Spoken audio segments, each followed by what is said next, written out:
Students, chemistry class 11 unit 1 some basic concepts of chemistry का यह lecture number 6 है। आज हम लोगों का टॉपिक है concept of equivalent weight part 1। आइए इक्विवेलेंट वेट का कॉन्सेप्ट हम लोग समझते हैं। तो कॉन्सेप्ट ऑफ इक्विवेलेंट वेट सबसे पहले देखेंगे equivalent weight of an element का मतलब क्या होता है, उसका डेफिनेशन क्या होता है। A number which denotes the number of the parts by weight of the element required to combine with or displace 8 parts by weight of oxygen or 1.008 part by weight of hydrogen or 35.46 parts by weight of chlorine or one equivalent weight of any other element। तो my dear friends, आप इससे समझ सकते हैं at any other element. Simple language में इसको समझाने की कोशिश करेंगे। इक्विवेलेंट वेट का मतलब होता है कि तुलना करना, यानी कि कंपेयर करना, यानी कि कंपैरेटिवली वेट कितना होता है। यानी कि कहने का मतलब है इस एलिमेंट का, कोई भी एलिमेंट का वेट, जो इक्विवेलेंट वेट कितना होता है, तो जिससे हम लोग उससे इक्वल करेंगे वही हो जाता है आपका इक्विवेलेंट वेट। जैसे कि आपको पता चल रहा है, जैसे कि कोई एलिमेंट है तो पूछेंगे कि इस एलिमेंट का इक्विवेलेंट वेट कितना हो सकता है, तो आप बोलिएगा कि 8 parts of weight of oxygen का जितना होता है उतना ही इसका इक्विवेलेंट वेट है। या आप हाइड्रोजन का वेट का निकाल के देख लीजिए, हाइड्रोजन एटम का, तो हाइड्रोजन एटम का वेट कितना होता है 1.008। तो आप बोल सकते हैं कि उस एलिमेंट का जो इक्विवेलेंट वेट है वो हाइड्रोजन के लगभग है। यानी कि बोला जाएगा विथ रेस्पेक्ट टू हाइड्रोजन इतना है, या विथ रेस्पेक्ट टू आपका क्लोरीन इतना है। तो इसी तरीके से हम लोग इक्विवेलेंट वेट को कंपेयर करते हैं। तो इसी को बोलते हैं हम लोग the number which denotes the number of parts by weight of the element required to combine with और डिस्प्लेस, है ना। तो आप उसमें लास्ट में जोड़ सकते हैं one equivalent weight of any other element. ठीक है, आइए नेक्स्ट देखते हैं।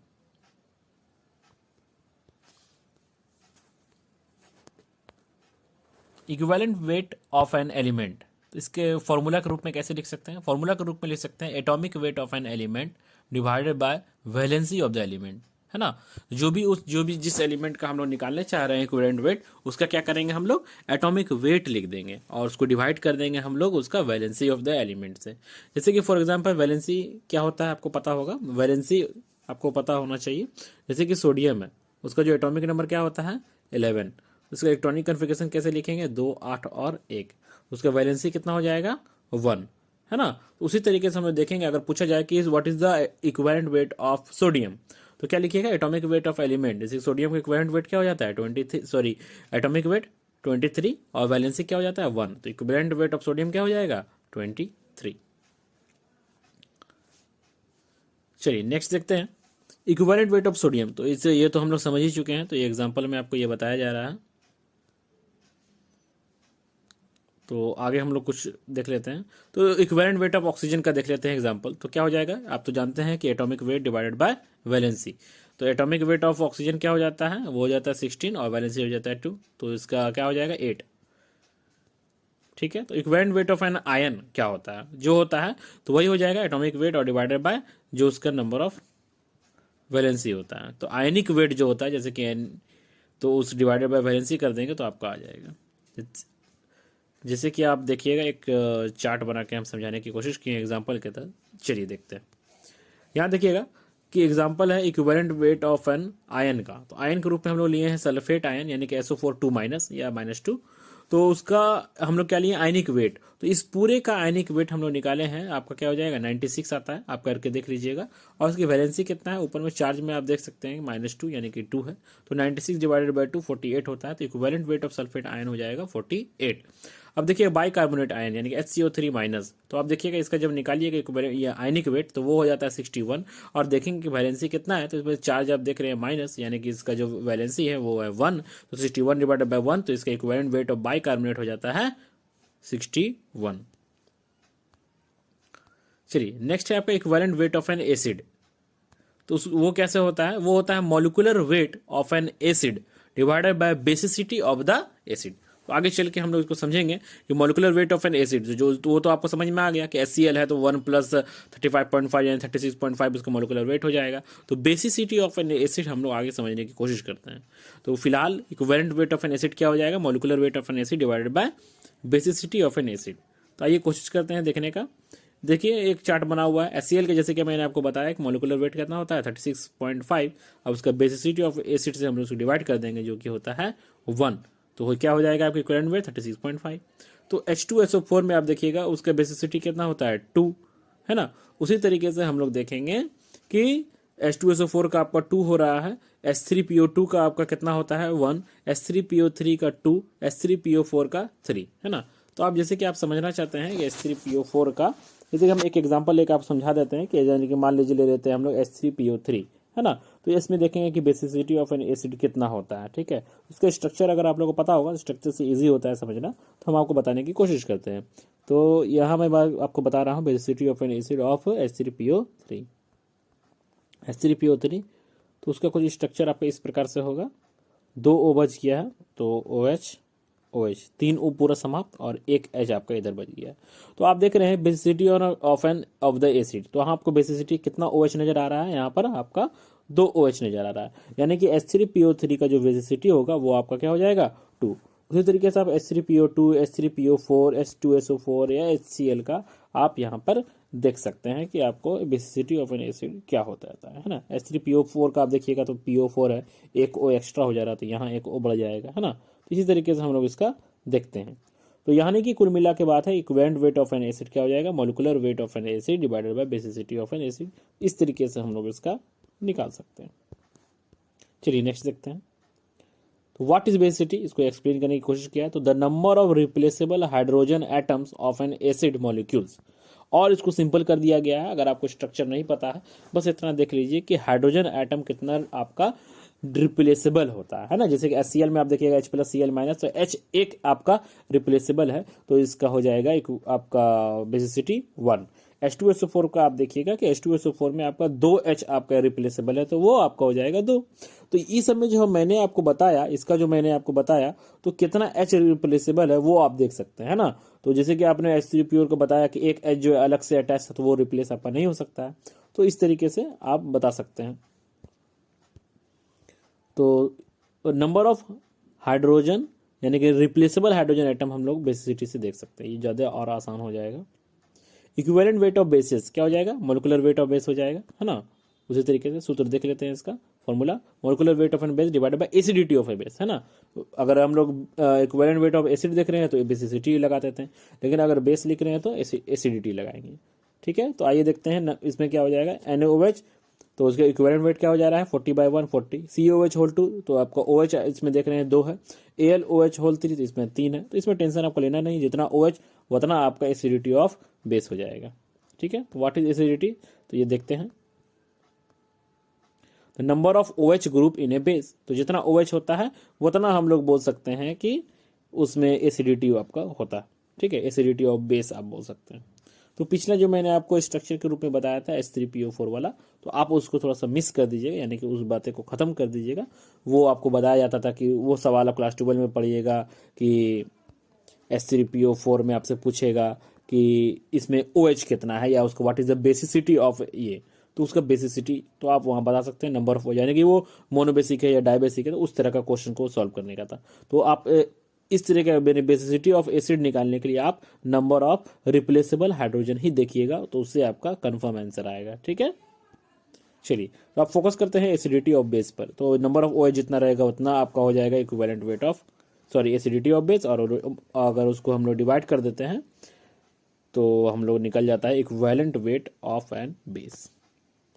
चलिए नेक्स्ट देखते हैं इक्विवेलेंट वेट ऑफ सॉल्ट क्या हो जाता है। इक्विवेलेंट वेट ऑफ सॉल्ट हो जाता है आपका,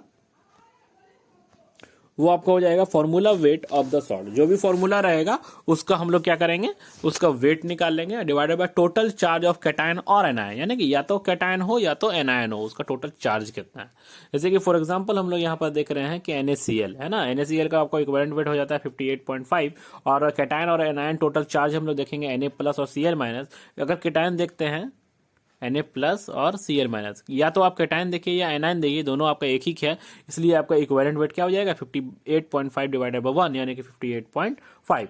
Na2CO3 का हम लोग देखते हैं सोडियम कार्बोनेट का m/2 यानी कि जो भी इसका मोलिकुलर वेट है वो आ जाता है 106। और इसका देखिएगा Na2CO3, तो CO3 2 माइनस का आपको पता है Na प्लस होता है, तो 2Na प्लस यानी कि आप कैटायन लीजिए या एनायन लीजिए, आपको जो वैल्यू आता है वो 2 आता है। तो टोटल चार्ज जो आपका आएगा वो 2 आएगा, तो हो जाएगा 106 डिवाइडेड बाय 2 यानी कि 53। AlCl3 का m/3 यानी मोलिकुलर वेट बाय 3, तो वो 3 कैसे हुआ आपको पता है कि देख लीजिए आपका Al3 प्लस होता है और Cl माइनस होता है, तो 3 Cl हम लोग ले लिए हैं इसलिए, है ना, Cl माइनस है तो 3 Cl ले लेंगे। तो खैर 133.5 डिवाइडेड बाय 3 यानी कि 44.5 आपका equivalent weight of the salt हो जाता है।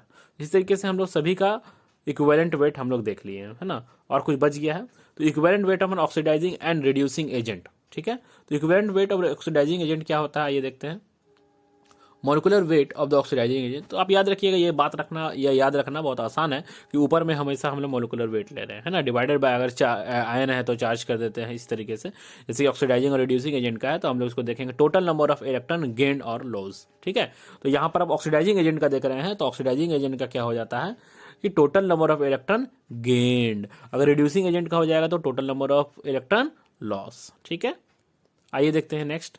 तो ऑक्सीडाइजिंग एजेंट का देख रहे हैं तो KMnO4 हम लोग यहाँ देखते हैं कि इन एसिडिक मीडियम, है ना, तो क्या हो जाएगा 158/5 तो 31.60। KMnO4 इन न्यूट्रल में क्या हो जाएगा 158/3 52.68। KMnO4 इन स्ट्रॉन्ग बेसिक 158/1 158 आपका यहाँ पे इक्विवेलेंट वेट आ जा रहा है।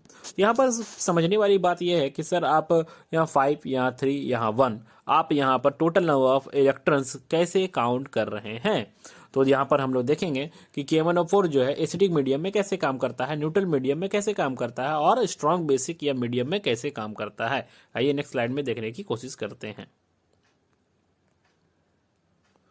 तो KMnO4 जब आप देखिएगा कि एसिडिक मीडियम में काम कर रहा है यानी कि जब आप उसको H+ दीजिएगा, है ना, तब वो क्या करेगा, वो आपका पोटेशियम आयन Mn2+ और 4 पानी के साथ आपका ये रिएक्शन आपका होता है ना। यानी कि आप यह कह सकते हैं कि यहाँ पर 5 इलेक्ट्रॉन वो लूज कर रहा है ना, 5 इलेक्ट्रॉन वो आपका इसमें खेला हो रहा है, आप ऐसा समझ सकते हैं। इसलिए आपका यहाँ पर एसिडिक मीडियम में 5 आ रहा है। नेक्स्ट देखते हैं आपका न्यूट्रल मीडियम में क्या होता है। तो न्यूट्रल मीडियम यानी कि H2O सिर्फ, तो क्या होता है इसमें 3 इलेक्ट्रॉन का खेला हो रहा है। तो आप यहाँ बोल सकते हैं कि KMnO4 जब न्यूट्रल मीडियम में रहेगा तो उसका जो आपका number total number of electron लीजिएगा वो 3 लीजिएगा। चलिए नेक्स्ट आपका क्या था, बेसिक मीडियम। बेसिक मीडियम में आप लोग देखिएगा कि क्या होता है, बेसिक मीडियम में आपका सिर्फ 1 इलेक्ट्रॉन का खेला होता है। तो हम लोग बोल सकते हैं कि आप लोग बेसिक मीडियम में हम लोग 1 लेते हैं, है ना। एक बार फिर हम लोग उस चार्ट पे चलते हैं वापस, तो देखिए स्ट्रॉन्ग बेसिक मीडियम में क्या था 1 लेते थे हम लोग। इसी कारण से हम लोग इस तरीके से हम लोग equivalent weight of oxidising agent निकाल सकते हैं। अब रिड्यूसिंग एजेंट देखते हैं अगर उस स्लाइड में मौजूद है कि नहीं, तो अगर एग्जांपल रहेगा तो आपको वो भी समझने में आसानी रहेगी। चलिए नहीं है तो आप उसी तरीके से आप उसको बना दीजिएगा। तो इक्विवेलेंट वेट पार्ट 2 है, तो आइए कोशिश करते हैं एग्जाम्पल से बनाने का। तो equivalent weight of reducing agent क्या होगा, molecular weight of reducing agent divided by total number of electron lost. तो यही आपका हो जाता है रिड्यूसिंग एजेंट, जो आपको बताने की कोशिश कर रहे थे, जैसे कि हम लोग पढ़े थे ऑक्सीडाइजिंग एजेंट में। रिड्यूसिंग एजेंट जैसे कि आप देख रहे हैं मोर सॉल्ट FeSO4NH4 का डॉट 6H2O। तो इक्विवेलेंट वेट क्या होता है, तो हम लोग देखेंगे कि total number of electron lost कितना लॉस्ट किया हुआ है ना। तो हम लोग एक स्लाइड दूसरा स्लाइड में हम लोग देखने की कोशिश करेंगे कि वो 1 जो है कहाँ से आया, है ना, ये 1 जो है कहाँ से आया। तो इसका तो वेट तो आप जान सकते हैं, इसका वेट निकाल सकते हैं, वो 392 है, डिवाइड बाय 1 किए हैं तो इसका equivalent weight 392। H2C2O4 dot 2H2O, है ना। तो इसका अगर रिड्यूसिंग एजेंट निकालिएगा आप तो क्या हो जाएगा 126 डिवाइडेड बाय 2 यानी कि वो हो जाएगा 63।